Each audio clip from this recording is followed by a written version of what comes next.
A very good afternoon to you, our viewers. You're welcome to this week's episode of Punch Sports Extra.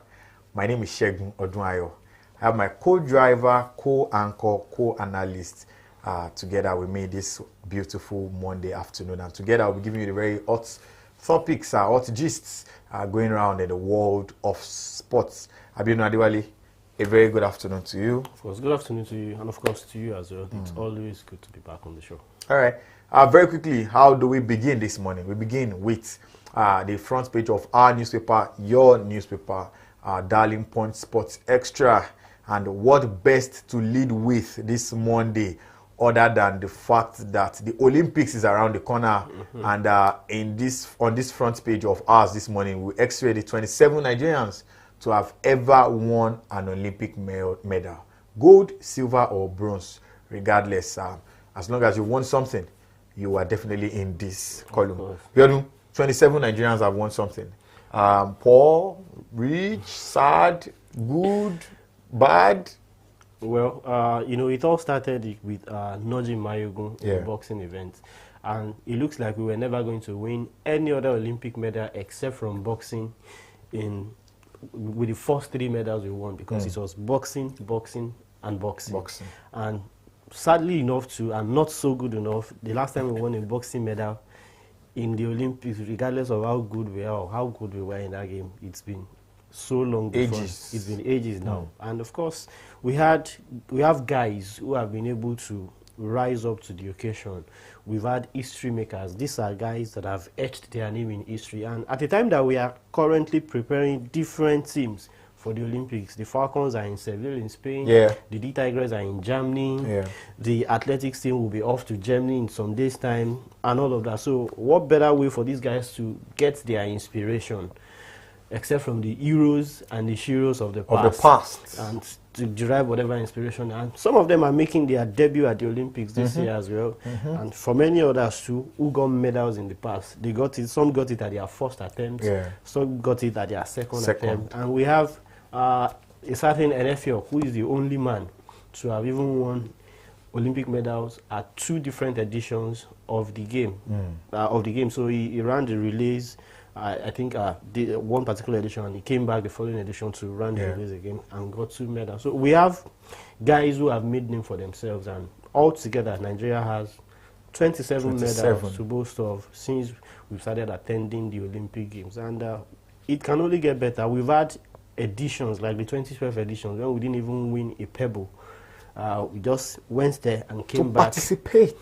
And they say Olympics is not the win. It's about participation. That was what we did in 2012. But ever since we've tried in to London. Improve. Then at the last edition in Tokyo, we had Blessing Oborududu winning the first wrestling medal in the history of the country.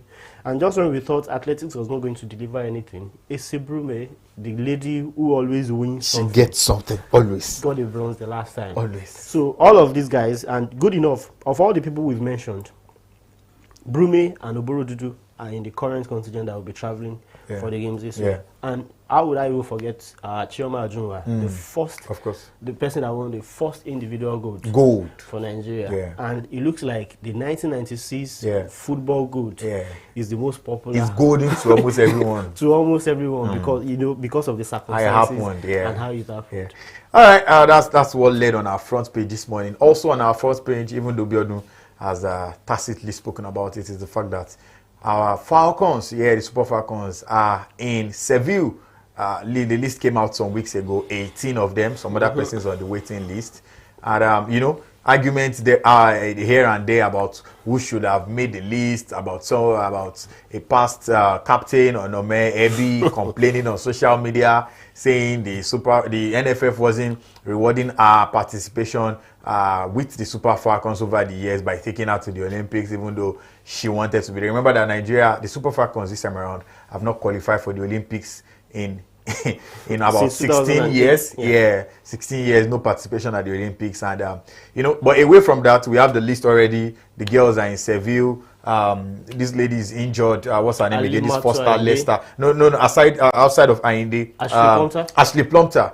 Fantastic performance she had at the last World Cup in August. And Alimatu Ayinde too, brilliant behind the line there for the Super Falcons. She had to post her pictures. After There's surgery. a cast on her leg.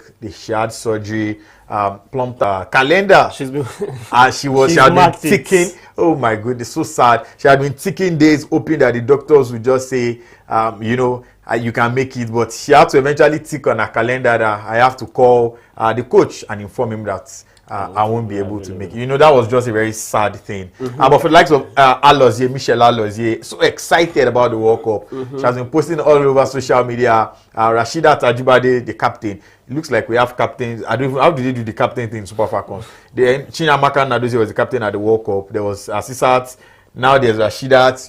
It's all good as long as there's unity. We'll do very quickly. The ladies that missed, the ones that are going, let's x-ray it very quickly. When a coach has to pick just 18 players and 4 alternate players for a tournament, that's one of the biggest headache you can ever give a coach that has a pool of players like the ones you have in the Super Falcons.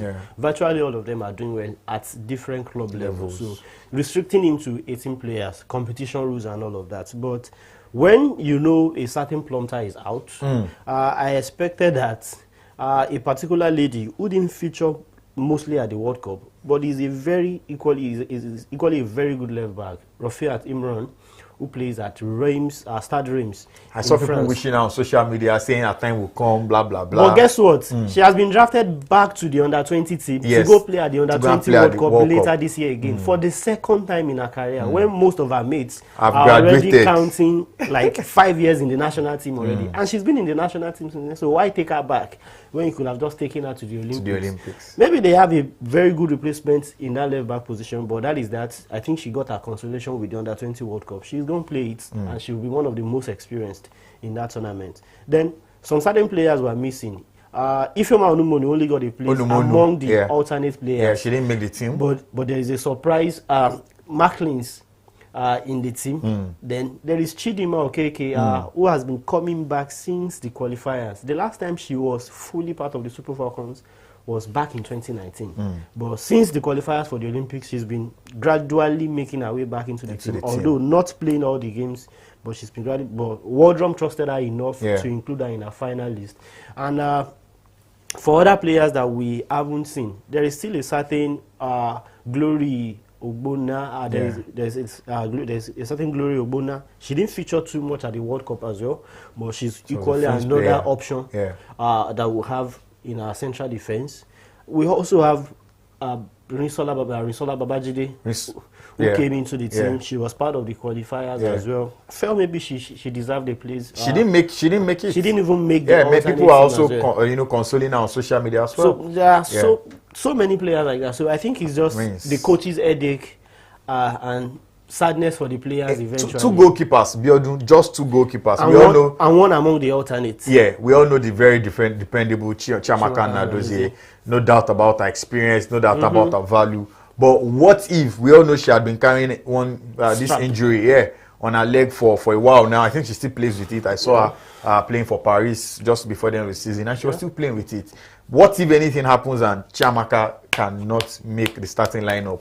Are we so comfortable with the reserve goalkeeper who many persons feel is just in the team because, just want to be there? She had been there before. She had been a very big part of the team before, but like her time had gone and all that. Well, I'm very sure that if her time had gone, when it comes to time going, in quotes, in the Super Falcons.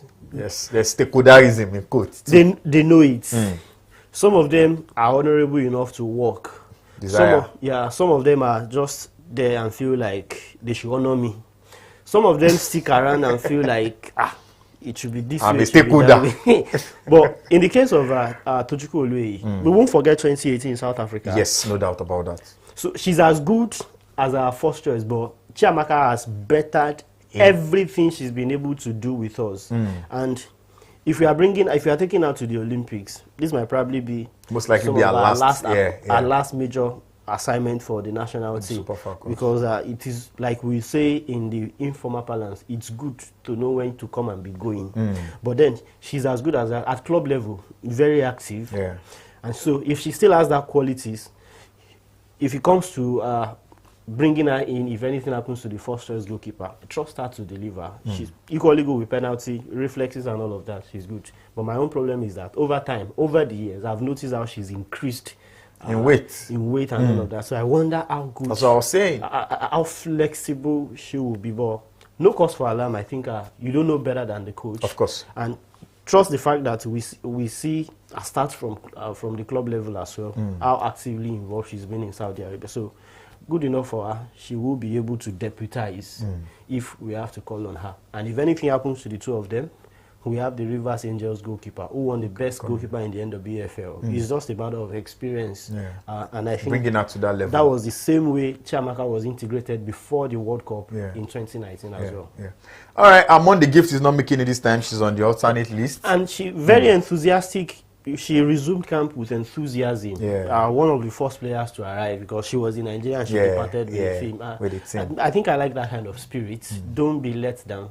You might just be coming back. Who knows?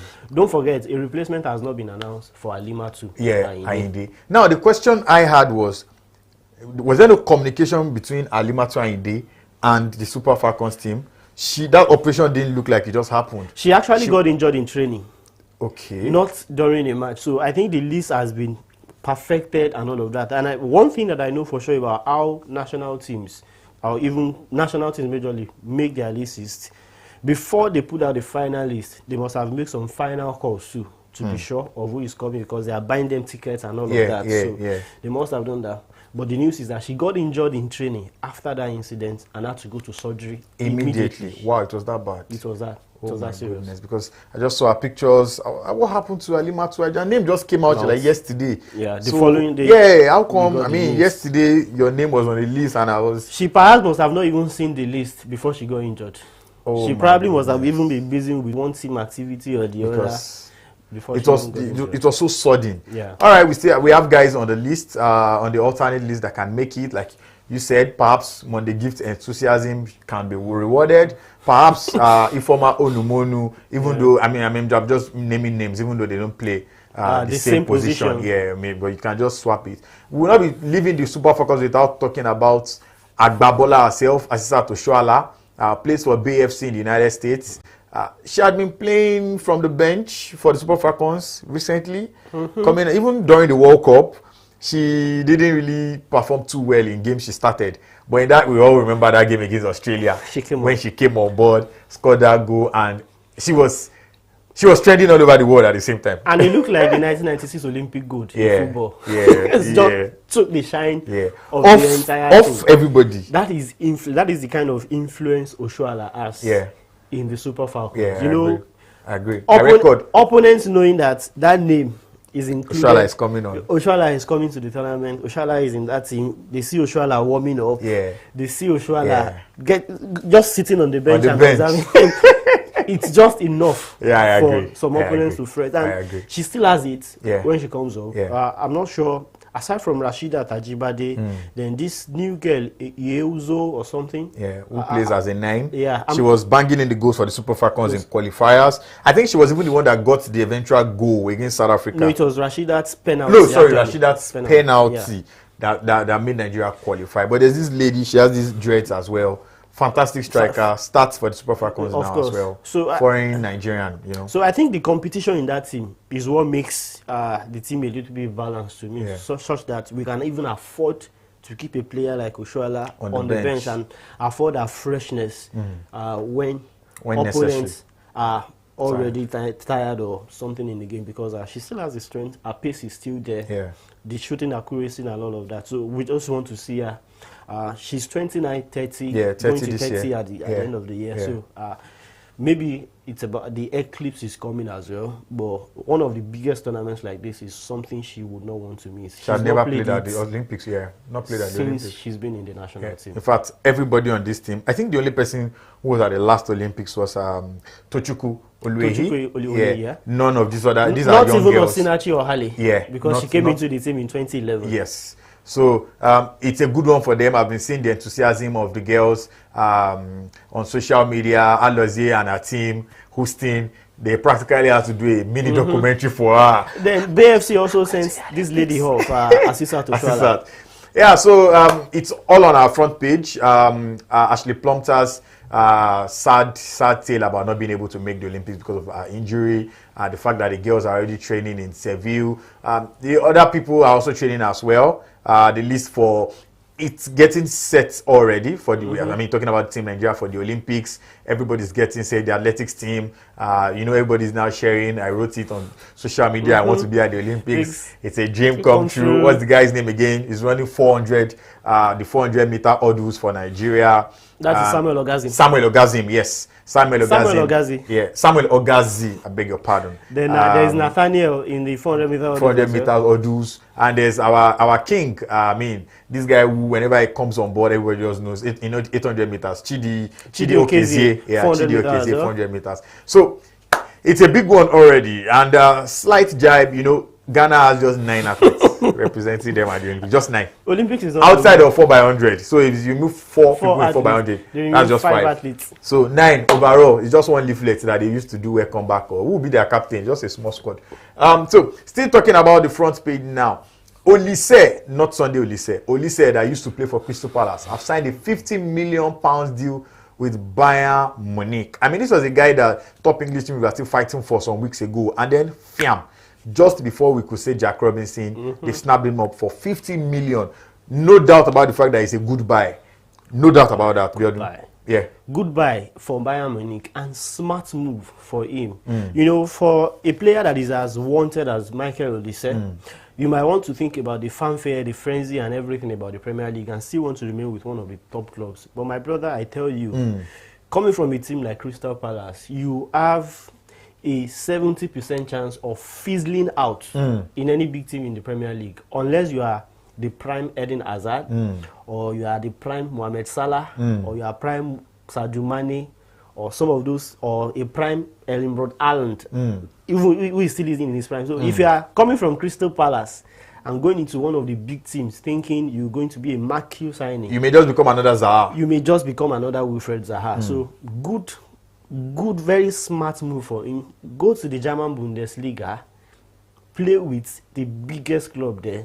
Less pressure because except from the feeling the heat of not winning the title last season, Bayern Munich almost certainly win something at the end of the season. I was just discussing with the producer, or just came on and said, at least a trophy every season, if you are not unfortunate. If you are not, at least if you are not Harry Kane, you definitely will win something. And then you even get your place in the English national team. And he wants to play for France. He will be going to the Olympics. Representing France. But I'm so sure if the Three Lions call him, he will move. He will definitely move. He will move.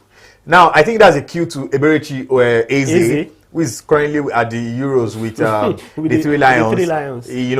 Big clubs in England want him. He was wanted just as the same way Michael Olise was wanted. Yeah. But I'm pitting Crystal Palace. If you sell all your big boys, somehow they know how to stay afloat and still come back the next season. But you are selling Olise. Eze is most likely also going. Perhaps Eze should move to Dortmund or Barcelona. If they can afford to pay. I wish a team like Juventus was looking for. They already have Douglas Costa, which was another 50 million pounds euros, yeah. 50 million euros goodbye. Of course, but for Eberechi Eze, he will just have to take a cue from what Michael Olise has done and just decide where exactly he wants to move. The Premier, they might be English boys, they might be Enid boys, but the Premier League might not be the ideal. A big club in the Premier League. You might stay at Crystal Palace, shine, take all the glory, but then when you move up, if you can't stay in the kitchen, if you can't stand the heat, you leave. You would have to get out of the kitchen. All right, I think it's time for us to leave our front page now. If you want more from Punch Sports Extra, just go out there, visit your vendor, get a copy, have a good read as you're sipping in your tea and enjoying the cold weather. Enjoy the hard copy of Punch Sports Extra. All right, we go on now. To the Euros, 4 teams have now been separated from the boys. The men have been separated from the boys. And the men consist of England, Netherlands, Spain, and France. Let's talk about how they got here. Spain defeated Germany at home. Germany was at home, playing at home, in front of their home fans. But that didn't stop them from getting knocked out by a fantastic Spain. Lamine Yamal, Nico Williams, Pedri. Fabian Ruiz, Pedri got injured. The young man that did his father's, his father played at that same stadium 3 years ago. Yeah. Scored a goal in a European club tournament for Sasuna, and he did that same celebration. And people have been, that was so brilliant. But I didn't see that coming. To be honest, I gave that game totally to Germany. What's his name? Jabal Musiala was completely lost throughout the 90 minutes of that encounter. His manager, Nagelsmann, kept him on thinking, some magic may still come on. No magic, no single magic at all for 90 minutes and extra time. Spain got it, and now they are in the semi-final. I think it was one of the most perfect games of the quarterfinals for me, because I like the way it started, because it started in the most predictable way. Spain with the possession and the chances. We knew Germany were good, but how much they were able to curtail them would determine how well they will be able to do. Jamal Musiala struggling shows how it showed something we've not seen in Spain all through the tournament. It showed how good they could be defensively. We've seen them perfect up front. Just you can't. They considered the first goal in that tournament outside of the own goal. Outside of the that they scored against themselves. So it looked like Spain were going to do them over and over again until the Germans fought back and got a deserved equalizer as well. Florian Wirtz came off the bench. So if that game had gone into extra time ended still 1-1, and Germany won on penalties. Someone like me would have been heartbroken for Spain, because they did everything to have gone. On the other hand, too, Germany did everything to have leveled the game and eventually winning. Look at even the chances that went flying around in the closing stages of extra time. So it was also sad, but it took one man to just take the glory for Spain, for all the hard work that everybody put in. Someone had to put the finishing touch. And look at the circumstances in which he joined the game. Pedri got injured as early as the 8th minute. He was the one that was called upon. At some point, I didn't see the moment Pedri got injured, but I stood up. When I came back, I started seeing him. I was like, I've been playing with 12 men, because so I had to go check and see they've made a substitution. I didn't even know when I joined that Pedri was off until I saw it as well. So I was wondering, I didn't see this name on the starting lineup. I didn't play with 12 players. I had to check, and I saw it, and look at him eventually. Got a very good goal, and look at the crossing that led to the second goal. The guy measured it. A very good build-up. It was measured. A kind of build-up that you would see that you know this was going to turn into a goal. You go like this, then you come go back. deliver the cross. No, it was like he measured the guy's head. I think football is now more mathematical, which some people have said is destroying the game. Marcelo Bielsa and co. have said the game is now too calculated. That when you watch football now, you don't enjoy it because they play like Bukayo Saka. Give the guy, you collect it back, you take it back. There's no Ronaldinhoism. Well, there is no, what football used to be for flair, for fun, for flavor. Adriano. These days, everything is too English for the likes of Marcelo Bielsa's liking. Anyway, still talking about the Euros. Portugal lost on penalties to France. Another game that didn't have the bites. It was too mathematical. They were done. And I think France have not been convincing. And they were not any convincing in that game against Portugal. They've not scored any goal from open play. It amused me how Portugal were able... Okay, France started with some form of firepower. It looked like they were going to outdo Portugal. But the moment Portugal got their momentum... They go back, I think Portugal should have scored. And started it. They just should have scored. That was their base. Felix missed that header. Mendes missed that, Lots of misses. And for all the substitution that the Portuguese coach also made, nothing seemed to have gone wrong with the substitutions until those guys also failed to score. Because if the ones you took off were misfiring, the goals. The new boys should be able to. But then, why even keep Cristiano Ronaldo? Quick question. I was just going there. Quick question. Was Cristiano Ronaldo a burden to that Portuguese national team, or was he a blessing? It was a burden. It could have been a blessing if he just stuck to the role of playing as a number 9, whether the balls come or not, just part of the team. No, not just stay there. Okay, come back. Part of the team. Come back. But there's this thing about these big boys don't press. Stop. They don't press. That is not even the greatest problem I have. One of the greatest undoing that Ronaldo did to Portugal at this tournament was playing free kicks. He had no business. But the question is, was there a better person? Look at Bruno Fernandes' corner kicks against France. Everything. Do you remember that no other person who went to the Bernardo Silva didn't go to take a corner kick until Fernandes was taken off. Out. Yeah. So it's a question of it's a call I From think the it's a call manager? from the manager or something. They should have changed instantly. Bruno took one free when he kick. was taking 1-2 and it was not ending. Bruno took one free kick and it was not good. So, regardless. But Cristiano Ronaldo should not even be taking free kicks at angles that are 99.9% impossible for him. I think he had scored some from that place in the past. Well, how many years ago was that? True. That was the greatest disservice he did to Portugal. But playing as a number 9, he was like the best goal scorer in that. I think they were just poor. If they were servicing him as much as that, they will score more goals in open play than waiting for set plays that didn't yield anything for them. Nothing from corner kicks, nothing from free kicks. So even from open play, they were bad. We've seen Rafaelia with AC Milan. He dribbles one, dribbles two, dribbles three, and scores. He's like a Vinicius. But the final ball here, he was just bad. Bernardo could not pass. So I think from the start of the tournament, I looked at Cristiano Ronaldo at some point in the group stage, and I felt like sometimes you wonder, you see why Portugal don't need this guy. On other occasions in the same game, you will see why they need him. And to me, it just looked like the entire player on the field, I mean the remaining 9 outfield players on the pitch, just decided to play with themselves and isolate Cristiano Ronaldo. So they just made him a burden to the team. Going forward, there are hints that he will most likely say goodbyes, but Pepe is 100% leaving. Sure. Even Pepe at 41 was one of the best players for Portugal. Except for that error against Slovenia. Daniel error against Slovenia. Pepe didn't put a foot wrong in this tournament. Did you see the body language of Ronaldo and Pepe after they were eliminated? You know, it took Ronaldo to go console Pepe. Normally, Ronaldo was the one that would tear up and all of that. But I think he read the room. I felt it's their after problem. That 90 minutes. It's this boy's problem. It's not my problem. It's this guy's problem. So, but I'm just sorry for you, my brother. Thank you. I'm sorry for you, my brother. I'm just sorry for you, my brother. Cry not. Just cry not. But I think he read the room eventually. And even João Felix that missed the penalty. João Felix did nothing right in that encounter. Zero composure. Zero. He did nothing. He just came for holidaying in Germany. So I think Portugal made Cristiano Ronaldo a burden. They could have played him. It just looked like they just decided not to play with him.